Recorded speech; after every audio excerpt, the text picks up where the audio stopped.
இந்த பருவத்தில் அமோகமான விளைச்சல், பருவமழை நன்றாக இருந்ததில் காரணத்தினால மாண்புமிகு தமிழக முதலமைச்சர் அவர்களின் நெல் விவசாயிகள் விலை வீழ்ச்சியிலிருந்து தப்பிக்க நேரடி நெல் கொள்முதல் ஆரம்பிக்கப்பட்டது. இந்த சமயத்தில் ஒரு சென்டரில் புதுப்பாளையம் கிராமத்தில் 5 கம்மாயினுடைய பரப்பளவுக்கும் ராஜபாளையத்தில் இருக்கிற பக்கத்தில் இருக்கிற கிராமங்களுக்கு நேரடி நெல் கொள்முதல் நடைபெற்று வருகிறது. இந்த சமயத்தில் ஏற்கனவே 20,000 மூடை நெல் எடை போடாமையே ஸ்டாக் இருக்குது. அடுத்தாக பதிவு செய்யப்பட்ட விவசாயிகள் 50 பேர் பதிவு செஞ்சுருக்கோம். அடுத்து இன்னும் அறுவடையாகாத சூழ்நிலையில் 1000 ஏக்கர் இருக்குது. இப்போது தற்பொழுது விவசாய மாவட்ட நிர்வாகம் ஒரு மிஷின் தான் கொடுப்பேன், இதில் ஒரு மிஷின் என்பது ஒரு நாள் ஒன்றுக்கு அரசு விதிப்படி 1000 மூடை தான் கொள்முதல் பண்ணப்படுகிறது. இப்போ இந்த மாதிரி அரசு விதிப்படி பண்ணோம்னா இன்னும் 60 நாள் ஆகும். ஆகையினால அரசினுடைய விதிப்படி கூடுதலாக ஒரு மிஷின் வாங்கினா இப்பகுதி விவசாயிகளை அரசினுடைய கொள்கைப்படி நெல் விலை வீழ்ச்சியிலிருந்து காப்பாற்ற ஒரு நடவடிக்கை எடுக்கப்படும். இது சம்பந்தமாக 25/2/2026 மாண்புமிகு மாவட்ட ஆட்சியர்கிட்ட கொடுத்தோம், நடவடிக்கை எடுக்கிறேன்னாரு. அது பிறகு துணை மண்டல மேலாளர் தமிழ்நாடு நுகர்வோர் வாணிபத்தை சொன்னோம், நடவடிக்கை எடுத்து கொண்டிருக்காருங்க. இப்பொழுது மழை எந்நேரம் பெய்யுன்னு சொல்ல முடியாது.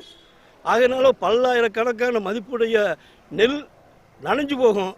தமிழக அரசு உடனடியாக தனி கவனம் செலுத்தி மாவட்ட நிர்வாகம் உடனடியாக இன்னொரு மிஷின் அனுமதி வழங்கியும் விவசாயிகளை காப்பாற்ற நடவடிக்கை எடுக்க வேண்டுகிறேன்.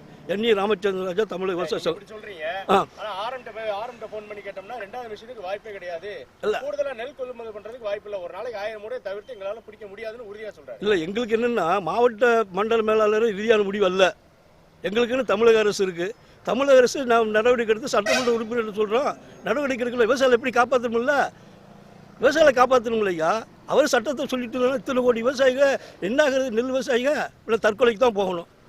உற்பத்தி நீங்கள் தானே சொன்னீங்க, வேளாண்மை துறையிலும் சொன்னீங்க நெல் போடுங்க, அந்த ரகத்தை போடுங்க, இந்த ரகத்தை போடுங்க, உரத்தை போடுங்க, பூச்சிமருந்து சொன்னீங்க. அப்போ நெல் மாநில அரசு என்ன சொல்லுது தேர்தல் அறிக்கையில், நான் நேரடி விவசாயம் தான் நெல் நேரடி கொள்கை காப்பாற்றினீங்க, நெல் கொண்டு வந்திருக்கோம், எடுங்க. மாவட்ட நிர்வாகம் 1000 பேசலாம் சார், விவசாயிகளை காப்பாற்றுறதுக்கு தமிழக முதலமைச்சர் நடவடிக்கை எடுக்கல. இன்னைக்கு சட்டமன்ற உறுப்பினராக சட்டமன்றத்துக்கு தான் உறுப்பினர்கிட்ட மனு கொடுக்க போகிறோம், எங்களை காப்பாற்றுங்க. செய்திகளை உடனுக்குடன் தெரிந்து கொள்ள கீழ்கண்ட கேபிள் மற்றும் டிடிஎச் நெட்வொர்க்குகளில் எம்நாடு செய்தி தொலைக்காட்சியை காணுங்கள். பாதகம் செய்பவரை கண்டால் நாம் பயம் கொள்ளலாகாது பாப்பா, மோதி மிதித்துவிடு பாப்பா, அவர் முகத்தில் உமிழ்ந்துவிடு பாப்பா. அண்மை செய்திகளை உடனுக்குடன் தெரிந்து கொள்ள இணைந்திருங்கள் எம்நாடு தொலைக்காட்சியுடன்.